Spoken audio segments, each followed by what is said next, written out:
Kia ora koutou katoa and welcome to today's briefing. There are 49 new confirmed cases of COVID-19 and 20 new probable cases to report today. There have been no additional COVID-19 related deaths, so the overall number of new cases is 71 and the new total in New Zealand is 868 cases. There are now 103 reported cases that we can confirm have recovered. Today we have 13 people in hospital around the country, including one person in ICU. All those people are in a stable condition.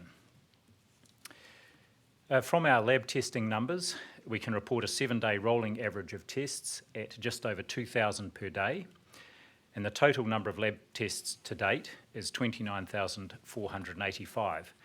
And a high of 3,446 tests were processed yesterday.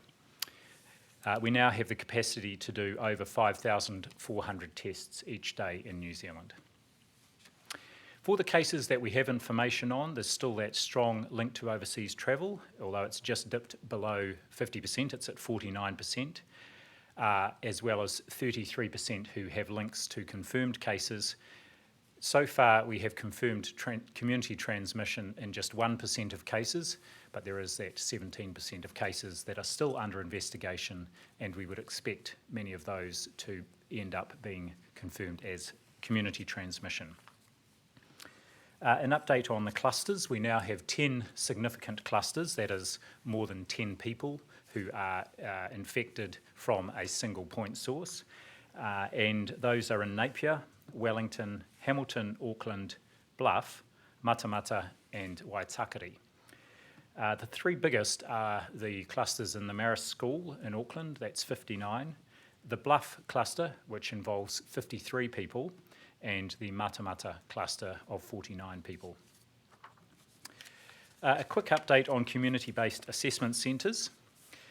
Those have been operating in some locations for the last couple of weeks, and we now have 62 in place around the country, as well as 45 designated practices or swabbing centres set up to handle testing for COVID-19.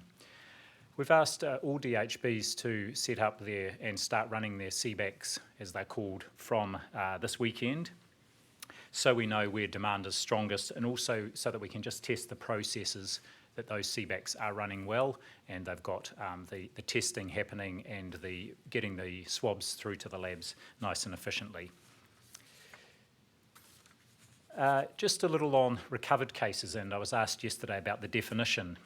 And just to clarify our current definition, so I've had a look at this since yesterday's conference, and actually countries are taking slightly different approaches to this, not unexpectedly, given this is a novel disease. But those approaches are based on what is generally done for other similar communicable diseases. We're continuing to watch international developments closely, and we're very much in line with Australia and many other countries here.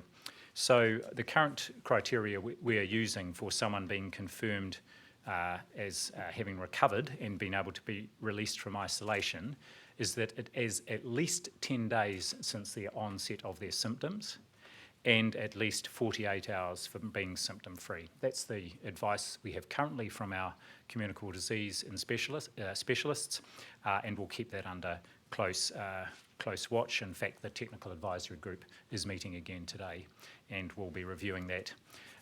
So a negative test is not required for someone who is recovering at home from COVID-19 infection, which would generally be mild to moderate, and for someone who's been hospitalised, it's up to the clinician whether they choose to do testing prior to discharge. In terms of the border, just an update on what's happening there. So yesterday, 300 people arrived into New Zealand, so you can see that the numbers are now much, much lower than they were even a few days ago. Those are all Kiwis coming in. There are no visitors coming in, so these are Kiwis returning to New Zealand. All people entering New Zealand are required to self-isolate for 14 days, every person coming in has to fill out a comprehensive set of questions, and we'll put those up, a link to those on our website. That is the back of the new arrival card, with quite a significant number of questions about possible exposure to COVID-19, any symptoms, whether they have been tested, and so on. That happens on arrival. They're disembarked in small groups to be processed so that there's not a big crowd of people there. The health officials at the gate, or when they're disembarked, talk about their plans for self-isolation. If people are symptomatic, then they are assessed and temperature taken, and they are quarantined and tested. And at the moment, we have 135 people in quarantine. Those who don't have plans that satisfy the officials there for self-isolation are then put into managed accommodation, and we have 1,405 people in that managed isolation at the moment.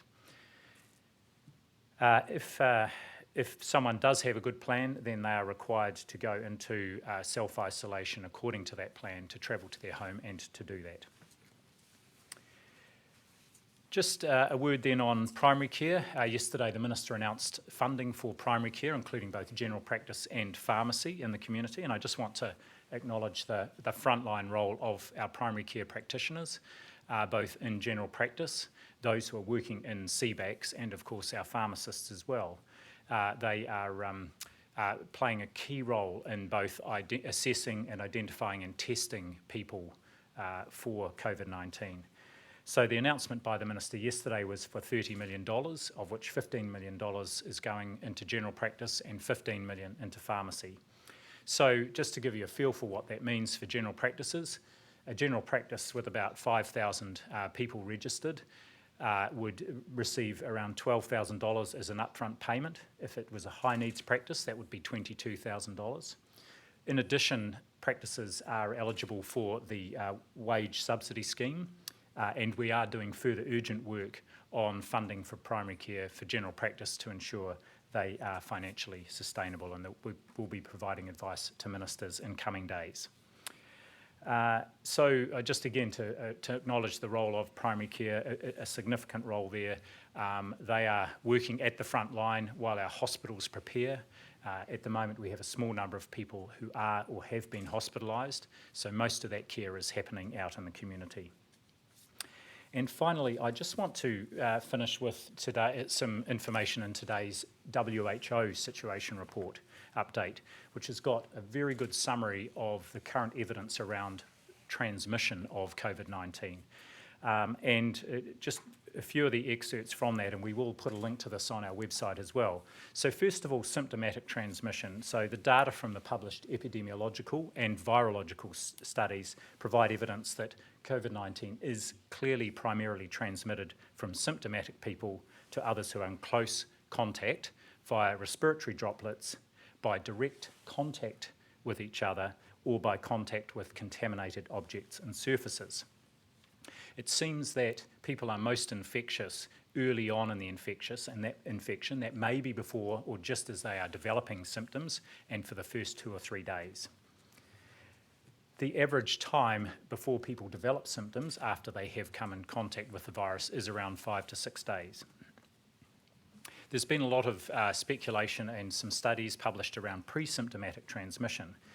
As I say, the average time between being exposed to and developing symptoms is 5 to 6 days. And during the period when people are pre-symptomatic, some infected people can be contagious. However, that transmission occurs through the same routes as it does if people are symptomatic. That is through direct contact with people and droplet exposure, or those droplets then being passed on to other objects and people being infected through that route. So it may be that people are infectious for 1 to 3 days before they develop symptoms. As I say, and it says here, the WHO say, it's important to recognise that pre-symptomatic transmission still requires the virus to be spread via infectious droplets or through touching contaminated surfaces. And finally, asymptomatic transmission. So an asymptomatic laboratory-confirmed case is a person who's confirmed to have COVID-19 but who did not or does not develop any symptoms.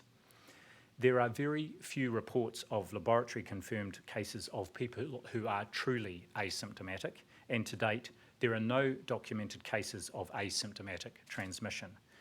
This does not exclude the possibility it may occur, and some asymptomatic cases have been reported as part of contact tracing in some countries. The important thing here is that whatever the transmission, whether it's symptomatic, pre-symptomatic, or indeed, if possible, asymptomatic, the same precautions will protect people. That is, physical distancing, not going out if you are unwell and putting others at risk, cough and sneeze etiquette, and very importantly, meticulous hand hygiene. Thank you very much. I'll hand over to Sarah. Thank you. Today I thought it would be useful to explain how we're providing support to older New Zealanders. Since the 23rd of March, about 500,000 New Zealanders aged over 70 years have been in self-isolation along with the rest of us. Many of these people will have the support from family, friends and neighbours nearby, but some won't. Some older New Zealanders may not have access to the internet, may not be aware of the help that's available to them at this time.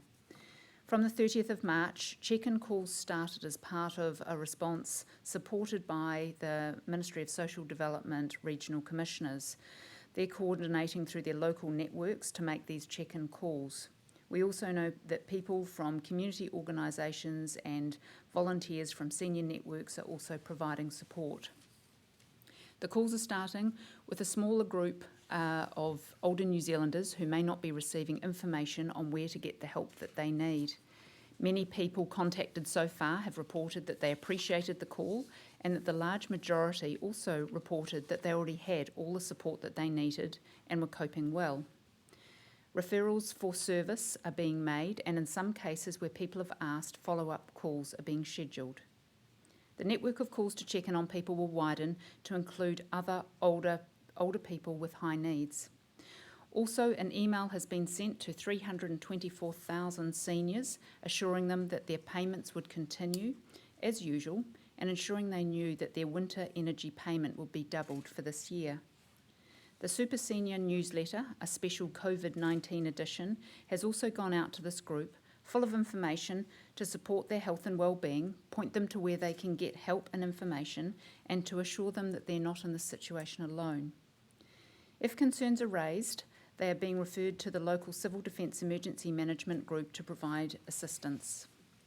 I'd like to thank all our network partners for each playing their part in helping us look after some of our most vulnerable citizens, and also encourage people to look out for their older neighbours living next door, to check in with them, make sure that via phone or text messages to see if they're okay.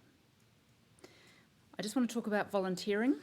We've received many offers of community assistance from volunteer groups right across the country, and I'd like to thank you so much for stepping forward and being so willing to help. A work stream has been established to provide national coordination and information. It will tap into existing groups and their processes and networks. More information will be available soon, but in the meantime, we just ask those who are willing to be able to stay at home and stay safe, and we'll come out with more information as soon as we can. The last item I'd like to cover is around the National Action Plan issued from the National Crisis Management Centre. These are standard documents produced in emergency responses that describe how response objectives will be achieved. These are not secret documents, and they are distributed widely across agencies involved in the response. There shouldn't be anything in this document that should surprise people. We've been open about what we're trying to achieve with the national response. The objectives and tasks in the action plan give effect to the COVID-19 Alert Level 4. They set out what our overall mission is, what our objectives are, and the high-level approach and tasks that will be undertaken to achieve those objectives. Having an action plan ensures that everyone involved with response is on the same page and is clear about what they need to do.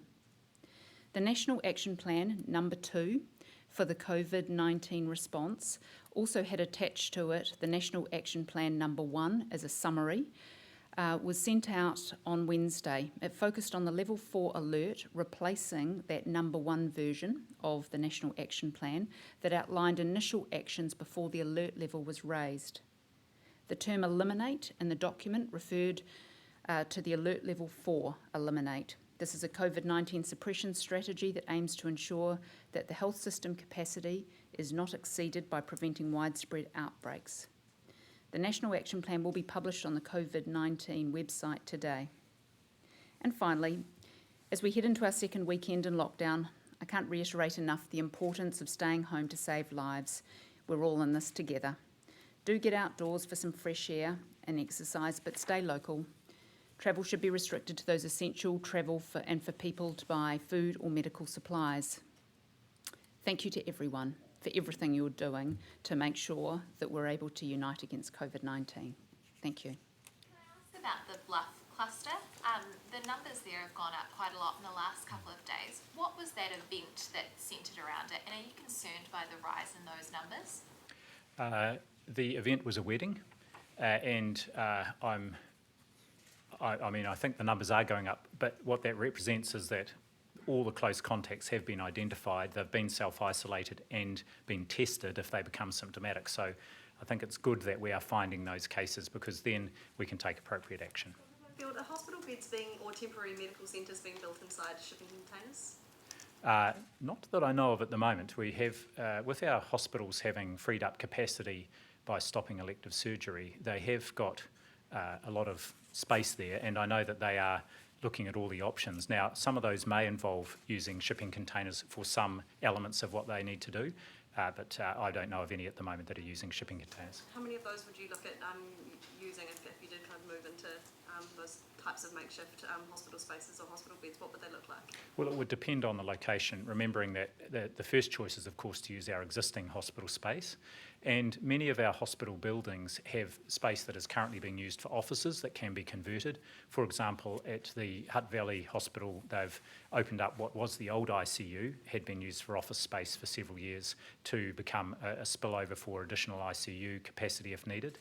So we would use that, and of course we also have our private hospital facilities that we can call on. They would definitely be where we would go first. Some of the other things that you're potentially looking at using to kind of create more space, would you charter boats or anything like that at cruise ships? Is there anything like that that the government's looking at? We're not looking at those other options at the moment. They would be further down the track if we needed to, but we do have plenty of space in our hospitals and of course with our private sector capacity as well.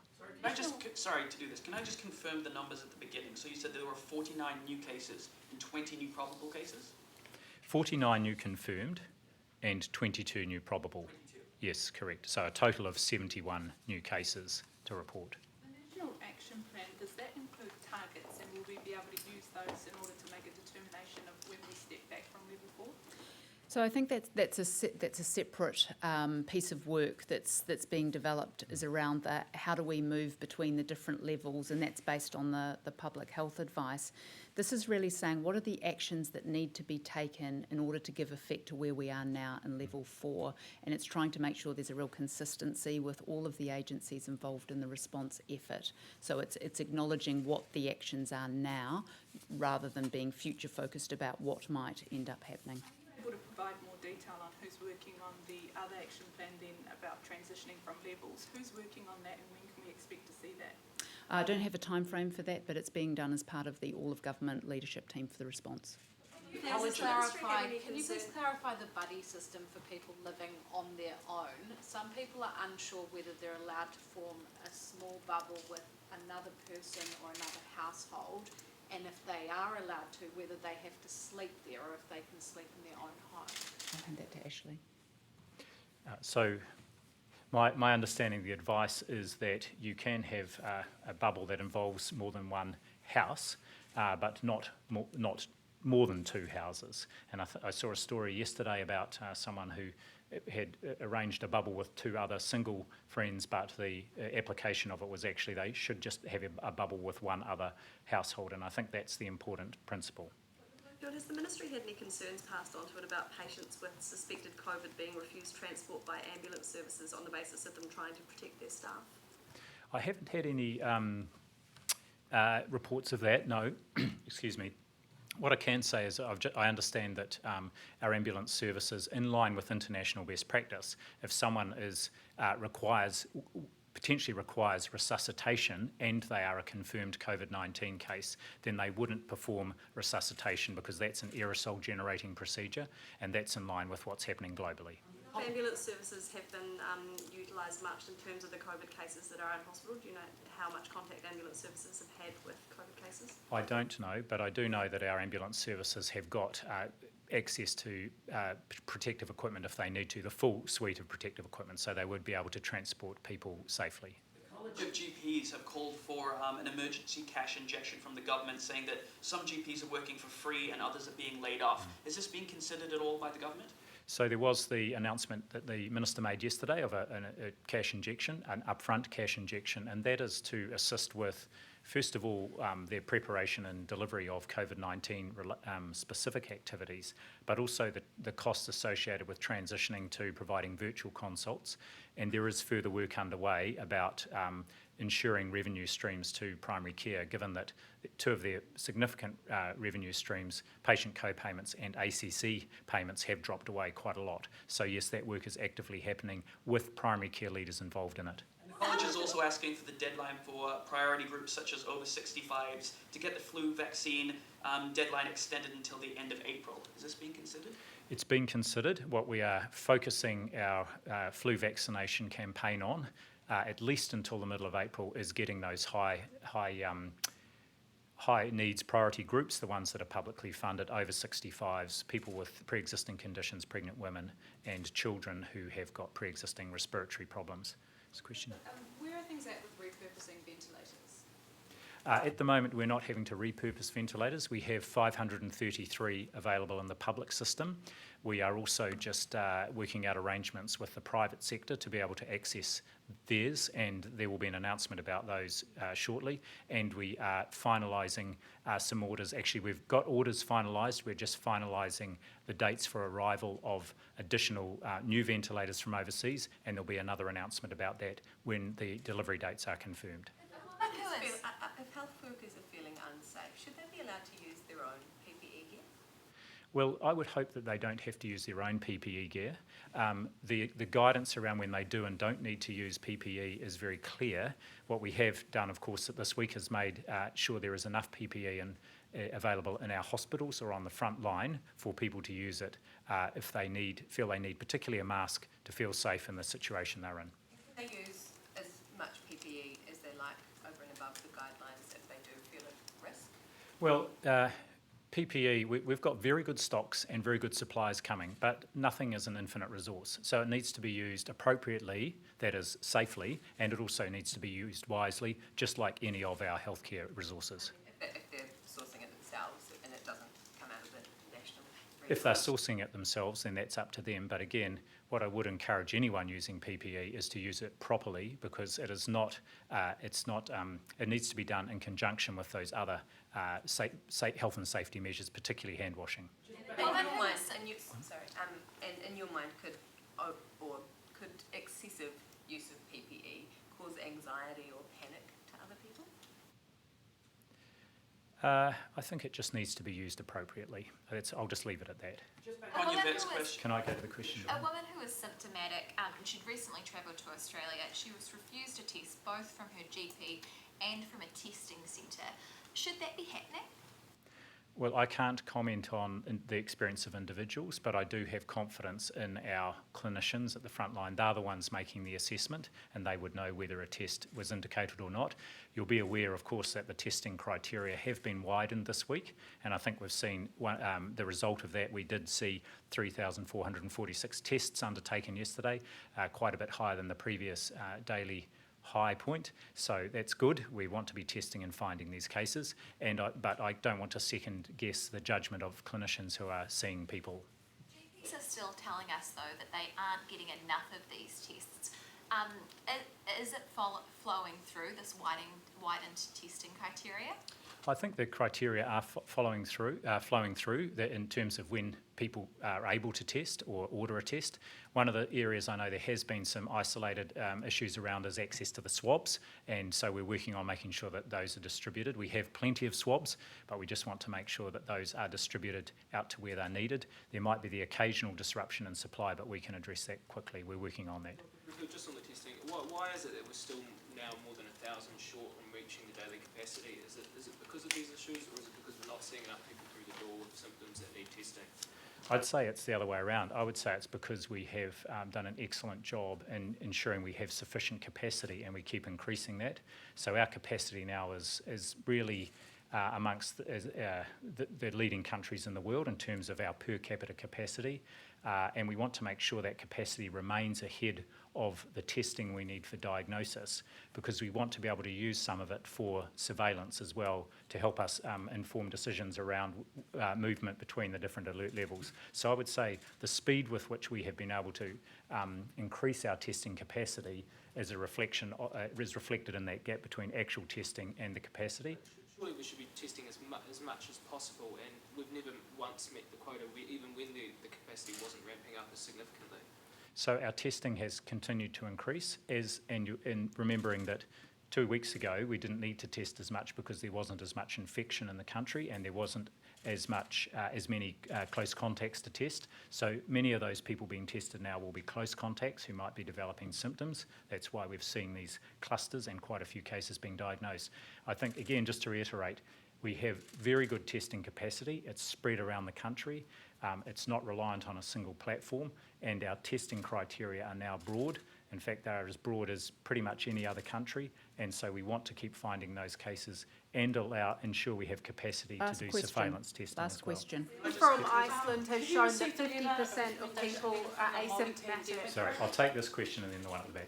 Sorry, Have you received a recommendation letter from the Māori Pandemic Group regarding ethnicity, collecting data on ethnicity, specifically when it comes to testing COVID-19? Yes, I have. I got that letter yesterday. I read it this morning, and it's got some great recommendations about the importance of ensuring we have accurate ethnicity data. We know from previous pandemics and situations like this that Māori and also other populations like Pacific tend to be at higher risk of poor outcomes, so we want to have good ethnicity data, and we'll be implementing the suggestions that they have made. Final question down the back. From Iceland shows that 50% of people are asymptomatic when they have the virus. If we're only testing for people who have symptoms here, how confident are you that our data is accurate? Well, I think the more testing we do, the better our picture will be of the extent of infection, and that would also be the point of doing some more population-wide testing as part of our surveillance to determine what degree of asymptomatic infection we might have. But just to go back to that WHO summary, actually, the extent of truly asymptomatic infection seems to be very low from all the evidence around the world. And also the point I made there, that even if the infection is asymptomatic, those precautions, those basic precautions, will protect people from becoming infected. Should somebody be allowed to drive 2 kilometres to go to a biking trail?